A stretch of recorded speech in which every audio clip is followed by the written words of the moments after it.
Health tips में doctor Sandeep Gupta. पिछले video में हमने बात करी थी हाइपरथायराइडिज्म के बारे में। हाइपरथायराइडिज्म क्या होता है, उसके कारण क्या होते हैं और T3 T4 के बारे में संक्षेप में बात करी। इस वीडियो में हम बात करेंगे हाइपरथायराइडिज्म के सिम्टम्स के बारे में, साइंस के बारे में और डायग्नोसिस और ट्रीटमेंट के बारे में संक्षेप में बात करेंगे।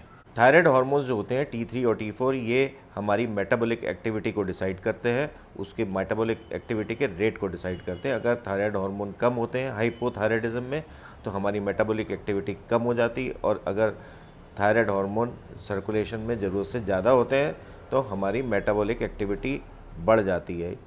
जब मेटाबॉलिक एक्टिविटी बढ़ जाती है तो मेटाबॉलिक एक्टिविटी से रिलेटेड सारे साइंस एंड सिम्टम्स आने लग जाते हैं।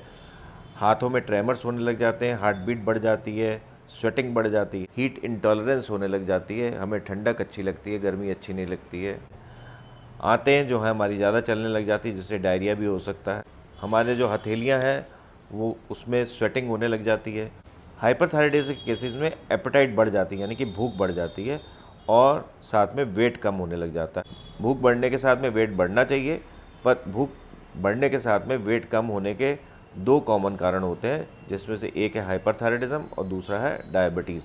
जिन दोनों में भूख जब बढ़ती है और वेट पर कम हो जाता है। ग्रेव्स डिजीज़ जो सबसे ज़्यादा कॉमन कारण है हाइपरथायराइडिज्म का, जैसा कि मैंने पिछली वीडियो में डिस्कस किया था, उसमें आंखें बाहर की तरफ आने लग जाती हैं, जिसे हम कहते हैं एक्सोप्थेल्मस। नीचे टिबिया पर, लेग पर थोड़ी सी स्वेलिंग हो सकती है, नींद कम आती है, पेशेंट ओवर एक्टिव ज़्यादा रहता है, घबराहट रहती है और एंग्जाइटी सी रहती है, थायराइड ग्लैंड इनलार्ज हो सकती है। अगर ये सारे सिम्टम्स होते हैं तो हमें हाइपरथायराइडिज्म के बारे में सोचना चाहिए और उसको कंफर्म करना चाहिए ब्लड टेस्ट के थ्रू। ब्लड टेस्ट में थायराइड फंक्शन होते हैं, जिसमें T3 T4 और TSH होता है, और कभी कभी फ्री T3 फ्री T4 और फ्री TSH भी करते हैं। जितने भी T3 और T4 जो होता है हार्मोन जो होता है सर्कुलेशन में रहता है, ज़्यादातर प्रोटीन से बाउंड रहता है, और कुछ जो फ्री जो होता है T3 और T4 यही हमारा मेटाबॉलिक एक्टिव रहता है। तो कुछ केसेस में टोटल T3 और टोटल T4 तो बड़ा रहता है, पर फ्री T3 और फ्री T4 नॉर्मल रहता है।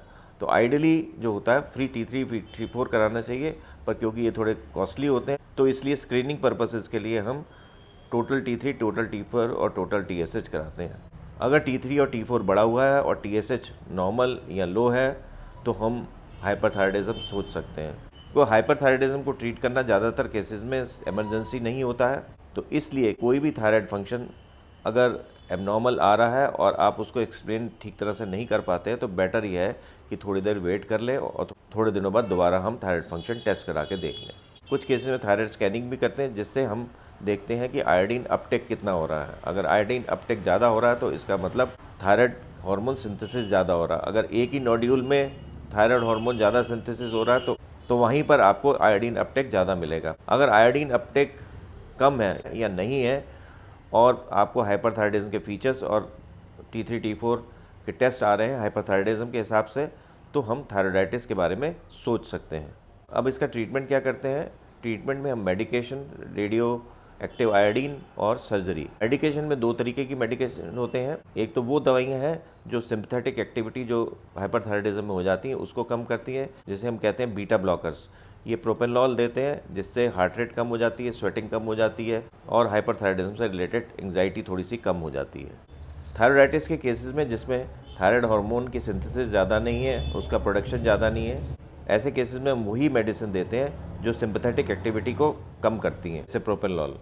अदरवाइज़ दो तरीके की मेडिसिन है, एक तो है मेथमेजोल और उससे रिलेटेड उसी ग्रुप की एक मेडिसिन है कार्बेमेजोल, और या फिर प्रोपाइल थायोयूरेसिल यानी कि PTU प्रेगनेंसी के फर्स्ट ट्राइमेस्टर में ज़्यादा प्रेफर की जाती है। अदरवाइज़ कार्बेमेजोल और मेथमेजोल ही हम ज़्यादातर देते हैं। इसका मेन साइड इफ़ेक्ट है एग्रेनुलोसाइटोसिस।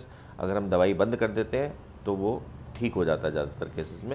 हाइपोथायराइडिज्म का ट्रीटमेंट कंपैरेटिवली इजी है, उसमें डोजेज एडजस्टमेंट करना इजी है। थायरॉक्सिन की डोज को हम आसानी से एडजस्ट कर सकते हैं, पर हाइपरथायराइडिज्म में डोजेस को एडजस्ट करना ज़रा मुश्किल होता है। थोड़ी सी डोज आप कम कर देंगे तो थायराइड हार्मोन के लेवल्स बढ़ जाते हैं, और थोड़ा सा डोज अगर हम ज़्यादा कर देते हैं तो थायराइड हार्मोन के लेवल्स कम हो जाते हैं। जब तक थायराइड फंक्शन नॉर्मल नहीं हो जाते जब तक हर 4 to 6 वीक्स में थायराइड फंक्शन कराते रहना चाहिए। ज़्यादातर केसेस में मेडिकेशन जो होती है मेथमेजोल या कार्बेमेजोल बंद हो जाती है 1 या 2 साल के बाद, या फिर बहुत कम डोज में आ जाती है मेंटेनेंस डोज में, पर फिर भी अगर डोजेस बंद भी हो जाती हैं तब भी हमें कम से कम साल में एक बार थायराइड फंक्शन करा लेने चाहिए। दूसरे नंबर पर हम रेडियो एक्टिव आयोडीन पेशेंट को पिलाते हैं, जिससे उसकी थायराइड ग्लैंड नष्ट हो जाती है और पेशेंट हाइपोथायराइड हो जाता है। फिर हम उसको थायरोक्सिन देके हम ट्रीट करते हैं। अब आप ये सोचते होंगे हमने पहले रेडियो एक्टिव आयोडीन पिलाई, थायराइड ग्लैंड नष्ट करी और फिर हमने हाइपोथायराइड पेशेंट को कर दिया, तो मेडिसिन तो फिर भी लेनी पड़ती है उसको।